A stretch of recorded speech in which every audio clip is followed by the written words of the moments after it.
যেহেতু আগে আমাদের এখানে প্রকল্প হয়েছে, কয়লা বিদ্যুৎ প্রকল্পের কারণে আমাদের নদী ভরাট হয়ে গেছে। আমরা এখন বেকার হয়ে গেছি। এখন আমাদের কোনো জেলেতে একটা চাকরিও হয় নাই, কোনো এখন মাছ ধরার কোনো পরিবেশও আমাদের এখানে নেই। এখন শুনতেছি নাকি আবার মিঠা প্রকল্প হচ্ছে।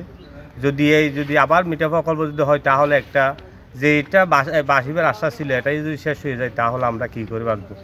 আসলে কোহলিয়া নদীর এটা নদী, আপনারা নদীর দিকে থাকলে দেখতে পারবেন এখানে নদী নেই বললেই চলে, এটা খালের অনুরূপ হয় না।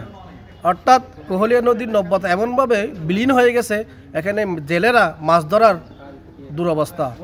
যে জেলেরা নদীতে মাছ ধরে তাদের বউ বাচ্চার আহার উপার্জন করে থাকে, তারা তো একেবারে বিলীন হয়ে গেছে। হিসেবে আজকে দীর্ঘদিন পর্যন্ত আমরা এই মরণঘাতী কয়লা বিদ্যুতের বিরুদ্ধে আমরা বিভিন্ন মানববন্ধন থেকে শুরু করে মিটিং মিছিল অনেক কিছু করে যাচ্ছি।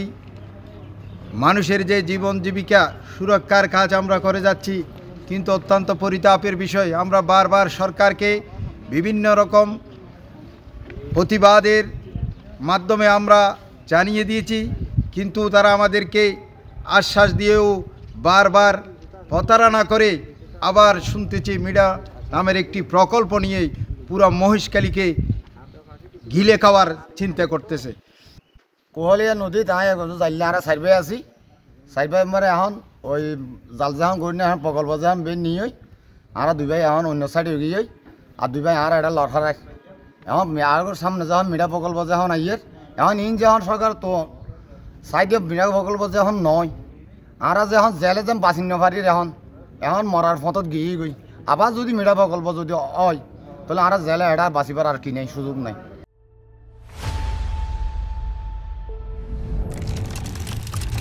আর বিয়ে হইলতি আর তুমি বাপুদ্দিন এক করার সম্পত্তি নাই। আর দৈর্ঘ্যালয়ের আর তো বর্তমান সারগুয়া ফুয়া আছে, সারগুয়া ফুয়া মাঝে মানে পুয়ানরে লেখাপড়া করাইতে হা না হা বাইতে আর ষষ্ঠবর্ণ ধরে এখন দৈর্ঘ্যাতে বড়া ফেলাইয়ে এখন আর মানুষ চললেন খান করে আর তো তখন বাপুদ্দিন এক করার সম্পত্তি নাই, 500টি আর তো জমা নাই।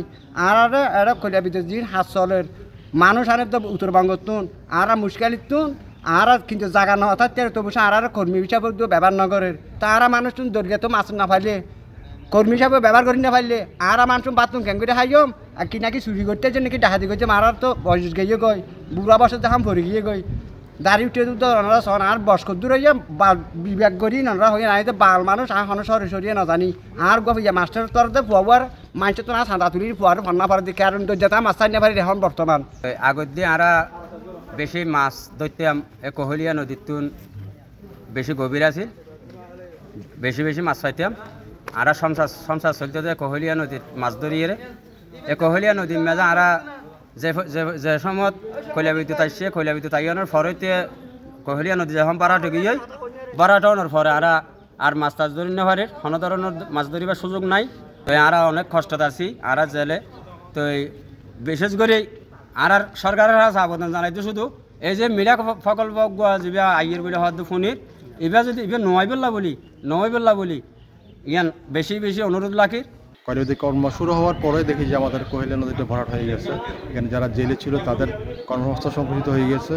এই যখন কয়লা বিদ্যুৎ কেন্দ্র হলো পাশাপাশি একটা আপনাদের যে এসপি প্রকল্প হলো, পাশাপাশি একটা বন্দর হলো, এই যে বন্দর এসপিএম প্রকল্প এবং কোহেলিয়া নদীটা এই রাস্তা যে রাস্তাটা এখানে গেছে সেই রাস্তাটা কোহেলিয়া নদীর ওই রাস্তা হওয়ার কারণে কোহেলিয়া নদীতে ভরাট হয়ে গেছে। ভরাট হয়ে যাওয়ার ফলে কৃষকদের জেলেদের তাদের জীবন মানের অনেক ক্ষতি হয়েছে। ক্ষতি বলতে তারা এখন আর নদীতে মাছ পায় না, তারা মাছ ধরতে পারে না, তাদের জীবনটা অনেকটা মানে অনিশ্চিত হয়ে গেছে। অনেকগুলো জেলে পরিবারে তাদের পেশা হারিয়েছে। এই পেশা হারানোর ফলে তারা অনেকগুলোই এই এলাকা থেকে চলে গেছে, মাইগ্রেট হয়ে গেছে এখানে। পাশাপাশি এখানে আপনারা দেখতে পাচ্ছেন একটা ব্রিজ হয়েছে, এই ব্রিজের কারণে আপনারা দেখেন কোহেলিয়া নদীটা একদম ভরাটের পলি জমে এবং কিছু গার্ডার দেওয়ার কারণে এই কোহেলিয়া নদীটা একদম ভরাট হয়ে গেছে। এখন এখানে মাছও পাওয়া যায় না, ওদের যে নৌকা বা করা যায় ওদের যে লবণ বা অন্য কিছু পরিবহন করতে সেই পরিবহন সুযোগটা কমে গেছে।